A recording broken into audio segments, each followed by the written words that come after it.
ဒီဗီဒီယိုမှာတော့ Chelsea ကစားသမားတွေရဲ့လောက်ခလာစာတွေကိုအသေးစိတ်ပြောပြပေးတော့ပါတယ်။ Cole Palmer ကတပတ်ကိုပေါင်3,300,000ရရှိပြီးတစ်နှစ်မှာတော့ပေါင်6.9 တန်းရရှိထားပါတယ်။အသက်23တာရှိပြီးစာချုပ်တက်တန်းကတော့2033ဇွန်လမှာကုန်ဆုံးမှာဖြစ်ပါတယ်။ Alexandru Garnacho ကတပတ်ကိုပေါင်3,100,000ရရှိပြီးတစ်နှစ်မှာတော့ပေါင်9.9 တန်းရရှိထားပါတယ်။ အသက်21တာရှိပြီးစာချုပ်တက်တန်းကတော့2032ဇွန်လမှာကုန်ဆုံးမှာဖြစ်ပါတယ်။ Gabriel Slonina ကတပတ်ကိုပေါင်4,000ရရှိပြီးတစ်နှစ်မှာတော့ပေါင်2တန်းရရှိထားပါတယ်။အသက်21တာရှိပြီးစာချုပ်တက်တန်းကတော့2028ဇွန်လမှာကုန်ဆုံးမှာဖြစ်ပါတယ်။ Estevao ကတပတ်ကိုပေါင်6,000ရရှိပြီးတစ်နှစ်မှာတော့ပေါင်3.1 တန်းရရှိထားပါတယ်။ အသက်18နှစ်တာရှိပြီးစာချုပ်တက်တန်းကတော့2033ဇွန်လမှာကုန်ဆုံးမှာဖြစ်ပါတယ်။ Josh Achampong ကတပတ်ကိုပေါင်9,000ရရှိပြီးတစ်နှစ်မှာတော့ပေါင်2,600,000ရရှိထားပါတယ်။အသက်19နှစ်တာရှိပြီးစာချုပ်တက်တန်းကတော့2029ဇွန်လမှာကုန်ဆုံးမှာဖြစ်ပါတယ်။ Pedro Neto ကတပတ်ကိုပေါင်3,600,000ရရှိပြီးတစ်နှစ်မှာတော့ပေါင်8.3 တန်းရရှိထားပါတယ်။အသက်25ရှိပြီဖြစ်ပြီးစာချုပ်တက်တန်းကတော့2031ဇွန်လမှာကုန်ဆုံးမှာဖြစ်ပါတယ်။ Derek George ကတပတ်ကိုပေါင်9,500ရရှိပြီးတစ်နှစ်မှာတော့ပေါင်3,900,000ရရှိထားပါတယ်။အသက်19နှစ်တာရှိပြီးစာချုပ်တက်တန်းကတော့2029ဇွန်လမှာကုန်ဆုံးမှာဖြစ်ပါတယ်။ Liam Delap ကတပတ်ကိုပေါင်3,000ရရှိပြီးတစ်နှစ်မှာတော့ပေါင်9.2 တန်းရရှိထားပါတယ်။အသက်20နှစ်တာရှိပြီးစာချုပ်တက်တန်းကတော့2031ဇွန်လမှာကုန်ဆုံးမှာဖြစ်ပါတယ်။ Romeo Lavia ကတပတ်ကိုပေါင်4,500ရရှိပြီးတစ်နှစ်မှာတော့ပေါင်2.3 တန်းရရှိထားပါတယ်။အသက်21တာရှိပြီးစာချုပ်တက်တန်းကတော့2030ဇွန်လမှာကုန်ဆုံးမှာဖြစ်ပါတယ်။ Andre Santos ကတပတ်ကိုပေါင်3,500ရရှိပြီးတစ်နှစ်မှာတော့ပေါင်1.8 တန်းရရှိထားပါတယ်။အသက်21တာရှိပြီးစာချုပ်တက်တန်းကတော့2030ဇွန်လမှာကုန်ဆုံးမှာဖြစ်ပါတယ်။ Moises Caicedo ကတပတ်ကိုပေါင်3,500ရရှိပြီးတစ်နှစ်မှာတော့ပေါင်9.8 တန်းရရှိထားပါတယ်။အသက်23တာရှိပြီးစာချုပ်တက်တန်းကတော့2031ဇွန်လမှာကုန်ဆုံးမှာဖြစ်ပါတယ်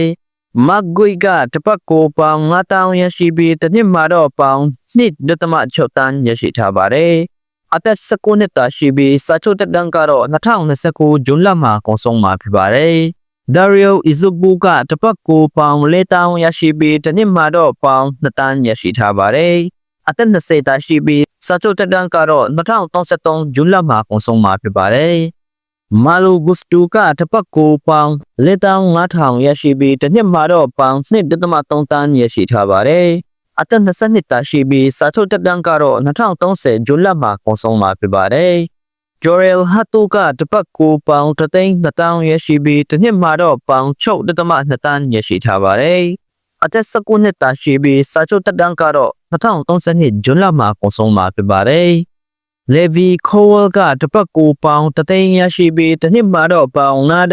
တန်းရရှိထားပါတယ်။အသက်20နှစ်တာရှိပြီးစာချုပ်တက်တန်းကတော့2029ဇွန်လမှာကုန်ဆုံးမှာဖြစ်ပါတယ်။ Binod Badiashile ကတပတ်ကိုပေါင်9,000ရရှိပြီးတစ်နှစ်မှာတော့ပေါင်4.6 တန်းရရှိထားပါတယ်။အသက်24နှစ်တာရှိပြီးစာချုပ်တက်တန်းကတော့2030ဇွန်လမှာကုန်ဆုံးမှာဖြစ်ပါတယ်။ Robert Sanchez ကတပတ်ကိုပေါင်6,000ရရှိပြီးတစ်နှစ်မှာတော့ပေါင်3.1 တန်းရရှိထားပါတယ်။အသက်29နှစ်ရှိပြီဖြစ်ပြီးစာချုပ်တက်တန်းကတော့2030ဇွန်လမှာကုန်ဆုံးမှာဖြစ်ပါတယ်။ Wesley Fofana ကတပတ်ကိုပေါင်2,000ရရှိပြီးတစ်နှစ်မှာတော့ပေါင်10.4 တန်းရရှိထားပါတယ်။အသက်24တာရှိပြီးစာချုပ်တက်တန်းကတော့2029ဇွန်လမှာကုန်ဆုံးမှာဖြစ်ပါတယ်။ Facundo ကတပတ်ကိုပေါင်2,500ရရှိပြီးတစ်နှစ်မှာတော့ပေါင်1.3 တန်းရရှိထားပါတယ်။အသက်20တာရှိပြီးစာချုပ်တက်တန်းကတော့2026ဇွန်လမှာကုန်ဆုံးမှာဖြစ်ပါတယ်။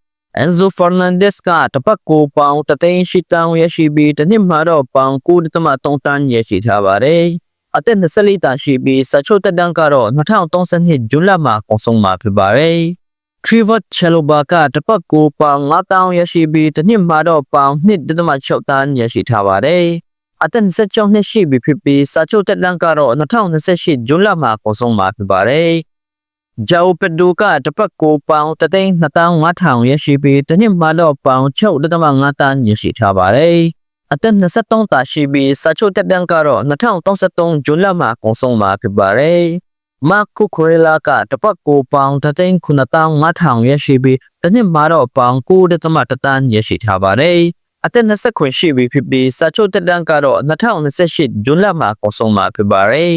။ Risk Gem ကတစ်ပတ်ကိုပေါင်2,500ရရှိပြီးတစ်နှစ်မှာတော့ပေါင်73တန်းရရှိထားပါတယ်။အသက်25နှစ်ရှိပြီဖြစ်ပြီးစာချုပ်တက်တန်းကတော့2028ဇွန်လမှာကုန်ဆုံးမှာဖြစ်ပါတယ်။ Raheem Sterling ကတစ်ပတ်ကိုပေါင်3,2,500ရရှိပြီးတစ်နှစ်မှာတော့ပေါင်16.9 တန်းရရှိထားပါတယ်။အသက်30ရှိပြီဖြစ်ပြီးစာချုပ်တက်တန်းကတော့2029ဇွန်လမှာကုန်ဆုံးမှာဖြစ်ပါတယ်။တူစင်အဒရဘီယူကတစ်ပတ်ကိုပေါင်3,200ရရှိပြီးတစ်နှစ်မှာတော့ပေါင်6.2 တန်းရရှိထားပါတယ်။အသက်20ခွင်ရှိပြီဖြစ်ပြီးစာချုပ်တက်တန်းကတော့2028ဇွန်လမှာကုန်ဆုံးမှာဖြစ်ပါတယ်။ Jamie Gittens ကတစ်ပတ်ကိုပေါင်3,800ရရှိပြီးတစ်နှစ်မှာတော့ပေါင်